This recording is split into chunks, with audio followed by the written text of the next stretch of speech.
Assalamualaikum warahmatullahi wabarakatuh. Saya Rifki Maulana Saputra, NIM 222400118. Di sini saya akan menerangkan teknik penyerangan cyber menggunakan Man in the Middle. Video ini untuk tugas video mata kuliah Cyber Security. Kita masuk ke slide pertama, yaitu Man in the Middle adalah serangan di mana penyerang menyusup di antara dua pihak yang sedang berkomunikasi untuk menyadap atau memodifikasi data yang dikirim. Biasanya dilakukan di jaringan yang tidak aman, seperti Wi-Fi publik, dengan cara mencegat lalu lintas data antara pengguna dan server. Penyerang dapat membaca, mencuri, atau mengubah informasi yang dikirim, termasuk kredensial login atau data transaksi. Serangan man in the middle menjadi berbahaya karena korban biasanya tidak menyadari bahwa komunikasi mereka telah disadap. Di slide selanjutnya ada jenis-jenis serangan man in the middle. Yang pertama yaitu ARP spoofing, di mana penyerang memasukkan entry ARP sehingga perangkat lain percaya bahwa alamat MAC penyerang adalah gateway atau target lain. Akibatnya, traffic lain dialihkan lewat penyerang.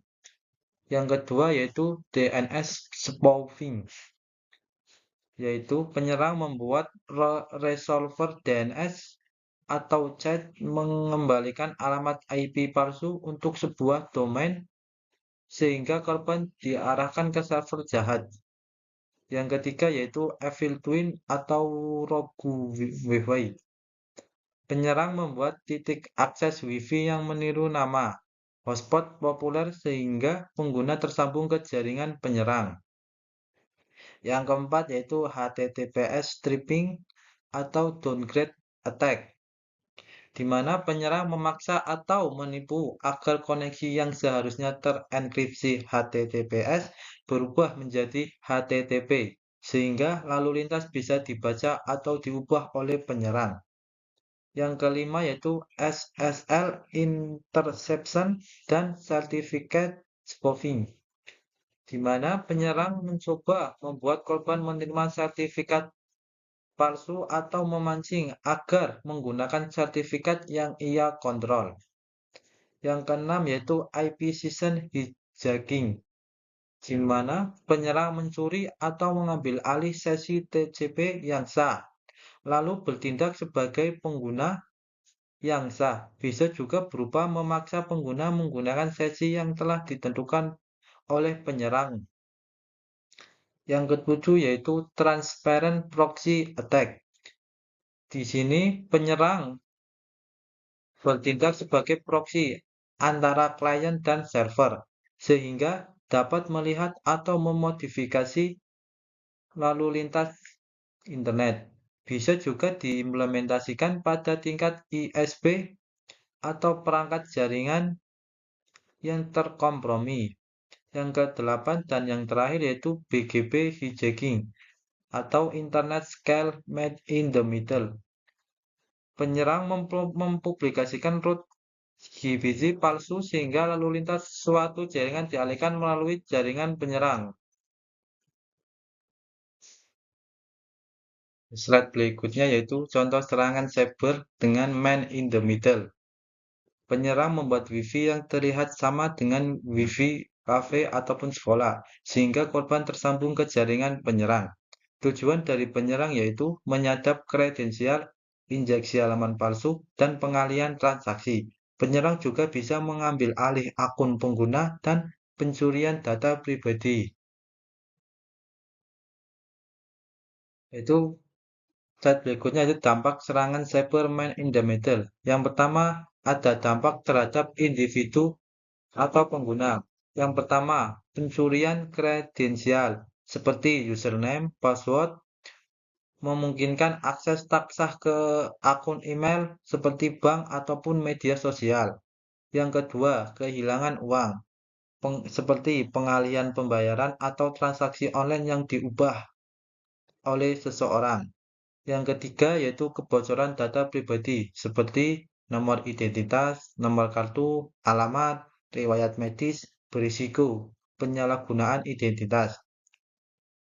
Berikutnya yaitu kompromi privasi seperti isi pesan, lampiran, ataupun riwayat browsing yang terungkap. Yang kelima yaitu kerugian emosional dan reputasi, kebocoran informasi sensitif, semisal foto, percakapan, dan yang lain-lain. Itu juga memengaruhi kehidupan pribadi.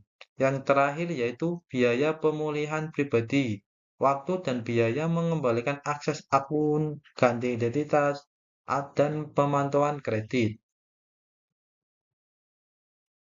Yang kedua yaitu dampak bagi organisasi atau bisnis. Yang pertama ada kerugian finansial langsung seperti transfer dana tak sah, fraud transaksi, dan tuntutan ganti rugi. Yang kedua yaitu kehilangan kepercayaan pelanggan, reputasi rusak, pelanggan pindah, dan pendapatan pun menurun. Yang ketiga yaitu kebocoran data sensitif seperti data pelanggan, IP, rencana bisnis, dan rahasia dagang. Yang keempat yaitu gangguan operasional seperti layanan terganggu, downtime, dan biaya pemulihan sistem. Yang kelima yaitu regulasi dan denda. Pelanggaran perlindungan data, misal UU perlindungan data, bisa berujung denda besar dan audit. Yang keenam yaitu biaya hukum dan litigasi, klaim pelanggan atau mitra investigasi forensik. Yang terakhir yaitu konsekuensi kontraktual pelanggaran SLA dan kehilangan kontrak partner. Yang ketiga yaitu dampak teknis dan keamanan. Yang pertama yaitu kompromi integritas data. Seperti data diubah sehingga tidak bisa dipercaya, semisal angka laporan, keuangan, dan perintah sistem. Yang kedua yaitu kompromi autentikasi dan otorisasi, seperti token, sesi, atau mekanisme autentikasi dibajak.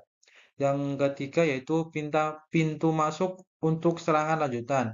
Man in the middle sering menjadi jalan masuk untuk malware, lateral movement, atau eskalasi hak akses. Yang terakhir yaitu kesalahan penilaian forensik, seperti jejak yang dimodifikasi membuat investigasi sangat sulit. Slide berikutnya adalah cara mencegah serangan dari man in the middle.